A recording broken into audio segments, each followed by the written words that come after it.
आपका पसीना कैसा रहता है? नमक। देखिए, अगर कोई समुद्र बहुत बड़ा है तो उसका पानी ज्यादा खारा नहीं होगा। अगर कोई समुद्र छोटा है तो उसका पानी खारा होगा। महासागर का जितना भी जल होता है खारा होता है, हम उसे पी नहीं सकते। अगर पिएंगे तो फिर हमारे शरीर में बीमारी आने लगेगी, डिहाइड्रेशन होने लगेगा। वो पानी जल्दी देर तक रहता नहीं है शरीर में, वो खारा पानी होता है। दूसरा, उसमें ज्यादा देर तक रहेंगे तो चमड़वा छोड़ा देता है अपना, बहुत ज्यादा उसका पानी क्या होता है? खारा होता है। ठीक है, अब समझिए ध्यान से, समुद्री जल खारा क्यों होता है? क्योंकि नदियां नमक को ले जाके समुद्र में गिरा देती हैं। हमारे अगल बगल के वातावरण में नमक बहुत ज्यादा है। आप सोचे हैं आपका पसीना कैसा रहता है? नमक। ये पसीना जाता कहाँ है? जब तक नहाते नहीं है तब तक कहीं नहीं जाता है। आपके शरीर का पसीना वापस नहीं जा सकता है। कपड़ा सोख लेता है, नहीं तो आप लोग वो चकट के मैल बन जाता है यहाँ पे। अब वो सारा का सारा पसीना जब आप नहाते हैं, हाँ जी जगमोहन, बेचारा जगमोहन को कह रहा है कि जगमोहन का पसीना महकता है। जगमोहन प्रिय विद्यार्थी है मेरा, समझ में आ गया कि नहीं आ गया?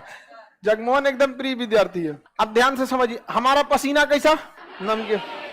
गाय भैंस सब चीज का पसीना हम नहा लेते हैं, सारा नमकीन निकल गया, वो पानी नाली में गया, नाली से बड़े नाले में, नहर होते हुए नदी में। 140 करोड़ आदमी नहाया, किसी ना किसी नदी में गया, वो बंगाल की खाड़ी में गया या अरब सागर में, फिर बना नमक।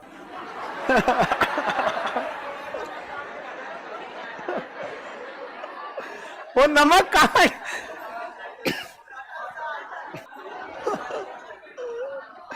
आगे सेंधा नमक खाने लायक है। देखिए, ऐसा नहीं है केवल वही नमक होता है, समुद्र में बहुत टाइप के नमक होते हैं, उसमें साधारण नमक होता है। लेकिन समुद्र में नमक बनने का मुख्य कारण नदियां हैं, क्योंकि समुद्र में कोई रहता ही नहीं। इस वजह गली मोहल्ला बकोट वकोट के कहीं ना कहीं से क्या लाती हैं सर? नमक वमक लेके आते हैं, ले आके उलाट देते हैं क्या समुद्र में। और समुद्र को कहीं जाना नहीं है, वहां पे उसका पानी क्या आ जाता है? खारा। तो बताइए, समुद्र के जल के खारे होने का मुख्य कारण नदियां क्या है? नदियां हैं। देखिए, अगर कोई समुद्र बहुत बड़ा है तो उसका पानी ज्यादा खारा नहीं होगा।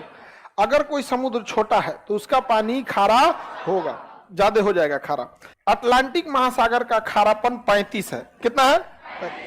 प्रशांत महासागर का है 31। कितना है? 30 है। कितना है? ना 31। कितना है? 31। हिंद महासागर का इस तो नहीं, इसका 36 है। हिंद महासागर का 35। हिंद महासागर का 35। चलिए अब ध्यान समझिए, जितना बड़ा सागर रहेगा उसका खारापन उतना कम रहेगा। इसका परसेंटेज ऐसा साइन होता है, 2 को लगा दिया जाता है खारेपन का। तो बताइए, प्रशांत महासागर का खारापन 31, अटलांटिक का 36, हिंद महासागर का 35। हिंद महासागर का सबसे खारा महासागर प्रशांत महासागर, सॉरी अटलांटिक महासागर, सबसे ज्यादा खारा अटलांटिक।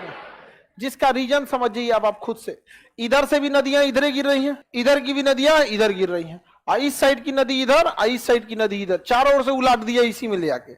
इसका पानी क्या हो गया? खारा।